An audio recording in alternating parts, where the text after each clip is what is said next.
In the 1980s, when radios played Sparrow and Kitchener through open wooden windows and boys learnt cricket barefoot on dusty pitches, there stood an old wooden house right beside a village cricket ground in South Trinidad.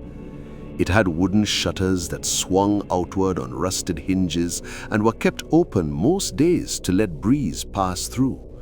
The paint was peeling, the boards were tired, the roof rattled when rain fell hard. Inside that house lived a husband and wife, Samuel and Meera. They had no children, and they slept in separate rooms because neither of them slept well beside another body. Samuel claimed he snored too loudly. Meera said she was a light sleeper, so for years they slept in separate rooms. It worked, at least on the surface. Around that time, the village had problems.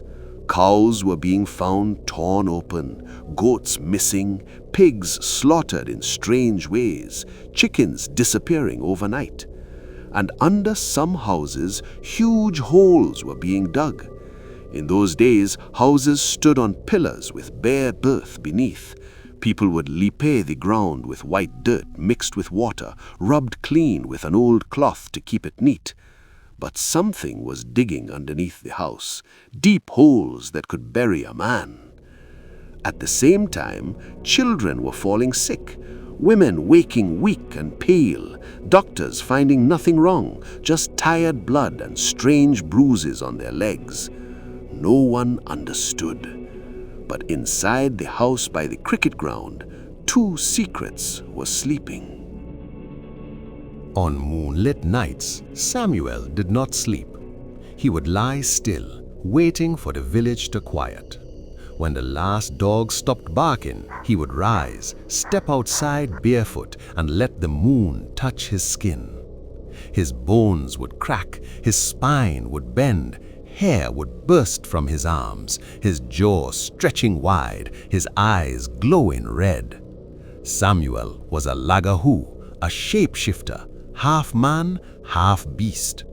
He hunted close, very close, cows from the back pasture, goats from behind shops, pigs from yard pens. He even dug deep holes beneath houses, scratching and clawing through the earth, but never his own house, never Meera, because he loved her. On nights without moon, when clouds covered the sky, Meera did not sleep either. She would sit before her large wooden mortar, the kind used to pound corn. She would breathe slowly, then she would peel, skin lifting from flesh like removing a dress. She would fold her skin carefully and place it inside the wooden mortar. Then she would rise, a ball of fire, a Soucouyant, glowing, burning, hungry. She fed close too, on children, on women, soft blood in quiet houses, returning before dawn, slipping back into her skin, cooking breakfast as if nothing happened, because she loved Samuel. August 1986, the air felt wrong. Moonlight breaking through clouds, not fully bright, not fully dark. Both hungers stirred.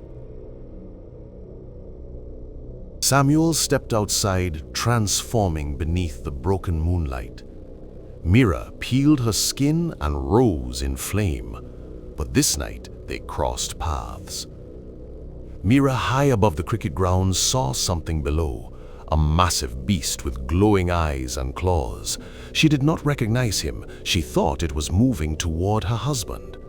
She let out a piercing screech and dove toward the house. Samuel heard the scream. He turned and saw a ball of fire flying toward his home. He thought it was coming for his wife. He roared and ran. The Soucouyant shot through the open wooden window, slamming into a hanging kerosene lamp and knocking it crashing to the floor. Samuel leapt, smashing through the shutters and ripping one hinge clean off. Wood splintered. Boards shook. He landed inside and saw the fire. She saw the beast. Neither knew. They attacked. Claws tearing flame, fire wrapping fur, teeth ripping glowing flesh. furniture splintering, blood spraying walls, ceiling, floorboards soaked red. The house shook beside the cricket ground, but no one heard because the village slept. They fought not from hatred, but from love, each protecting the other, each killing for the other, until the Lagahoo's claws pierced the heart of fire, and the Soucouyant burned through the beast's chest. Both fell together as dawn broke, their forms shifting back, human, Samuel, Meera, lying in blood, hands inches apart. They were quiet people. No one checked on them. Until Sunday came, cricket day. Chairs filled the field. A batsman swung hard. The ball flew through the open broken shutter into the house and smashed a standing mirror inside, shattering it. One young cricketer jogged over to apologize. He called out, "Mr. Samuel?" Nothing. He noticed the broken hinge, the silence. Then he saw the small silk cotton tree near the window. He climbed it carefully and peered inside and froze. Two bodies, blood everywhere, walls painted red, ceiling stained, furniture destroyed. He gasped, lost his balance, and fell from the tree screaming. Police came. They found strange books, old magical texts, mud dolls, powders, the large wooden mortar, burned skin residue inside. Outside, people started to talk. A few months passed and the villagers began to notice something. After their deaths, the livestock killing stopped. No more holes under houses, no more sick children, no more pale women. People put two and two together, but they never said it aloud.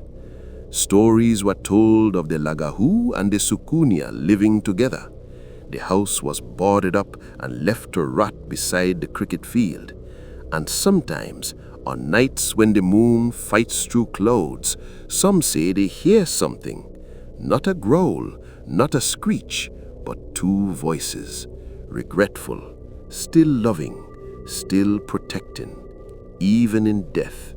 Because sometimes the greatest tragedy is love wrapped in secrets.